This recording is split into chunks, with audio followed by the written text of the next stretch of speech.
Not that long, mind you, us lot were primal.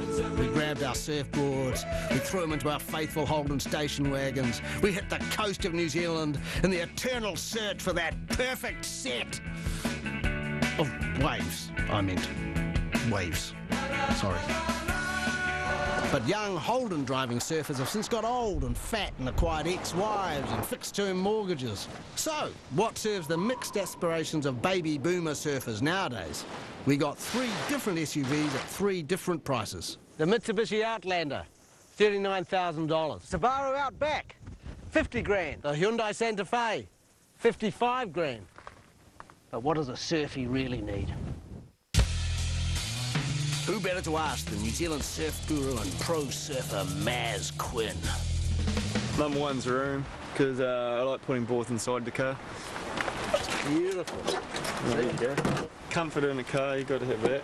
Be something that can handle the soft sand and gravel. Yeah. So we got 3 vehicles for you to check out. Okay. We'll see how they stack up. All right, let's do it. Let's go inside the Mitsubishi Outlander. This one is the least expensive. It comes with a 2.4-litre 4-cylinder MyVec. There's a couple of lovely little touches when you look beneath the cheap makeup. So many cars have fandangled bollocks, blah, blah, blah. It's like flying a 747.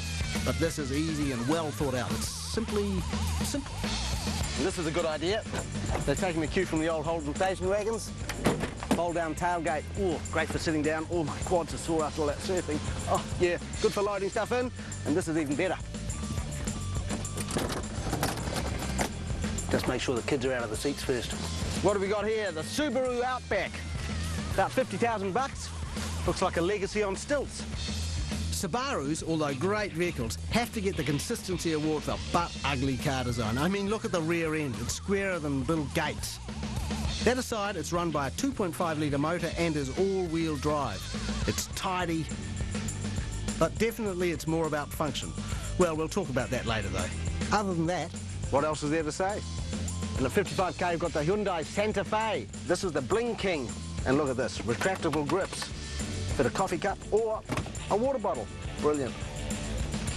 Now, I don't know about its surf pedigree, even though it sponsors Surfing New Zealand. It does feel a bit family with the 7-seater option again. And all the comforts of home back here. It's got a first aid kit, tool kit, cool warm box for the drinks. It's even got a tape player for the oldies. Cool. I love this. My Robocop impersonation.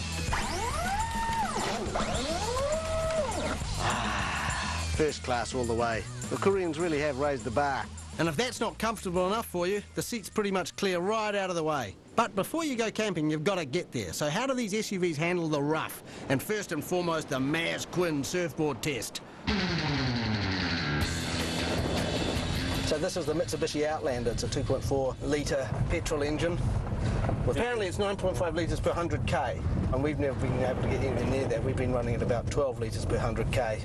But it's got what's called a CVT gearbox, which is basically constant velocity transmission. Oh, it's a few big words there. I know.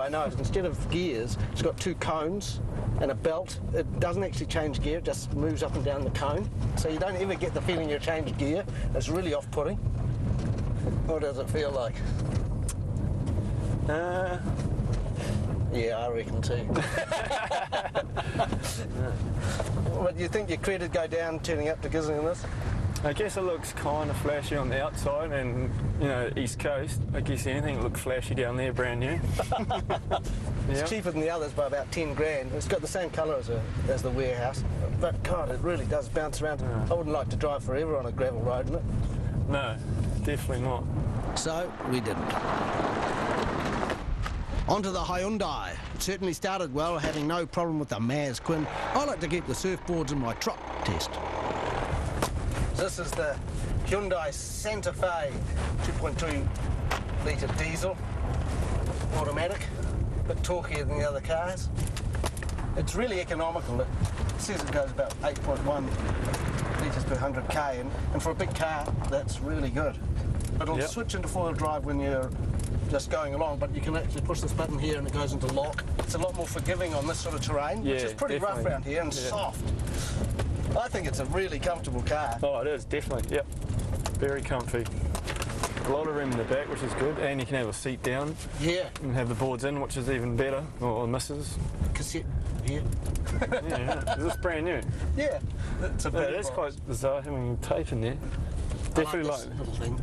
Oh yeah, it's just in case you get lost. Personally, I don't like the wood veneer or whatever it is meant to be. I think it's a sop to the Americans. They love that sort of. Yeah, they have it. They have it on a lot of their luxury cars. And this is 55,000, so you get a lot of luxury for it. You know, cheaply, really. Now into the Subaru with a surfboard test. No probs. Wait for me, Miss. The Subaru Outback. So this is a 2.5 litre petrol, automatic.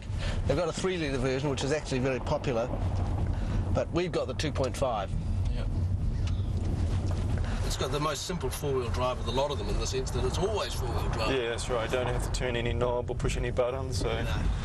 And it feels like a car, not a big four-wheel drive. So. It's actually not that much lower than the Mitsubishi. It's only about 1.5 centimetres less ground clearance. And how do the seats feel to you? Yeah, leather and nice and comfy, which is good. And if I come in for serving, board shorts, whatever, you know, jump in the car, and it's not going to damage the seats. It's not going to get all sweaty and stinky. Yeah. But yeah, this is definitely my pick for sure out of the 3. You're sponsored by Subaru, though, aren't you, or Subaru? I've got to say, I sort of agree with you, too. I reckon in a few years, this is going to be a sort of classic car, like the HQ was, for a whole generation of people like yourself. The Outlander. It's thirsty, plasticky inside, and the CVT gearbox takes some getting used to. But there are some cool practical touches, and it's great value for money. The Bling King Santa Fe. It's big, practical, and the diesel engine is fantastic. Luckily, it has the world's best cup holders because it rolls a bit. And the Subaru. Styling so bland you'll probably lose it in the car park, but it has a really comfortable ride on and off-road, and it handles great. The Santa Fe, Outlander and Outback won't be living the outdoor lifestyle that once seemed a birthright to your average Kiwi. God, no.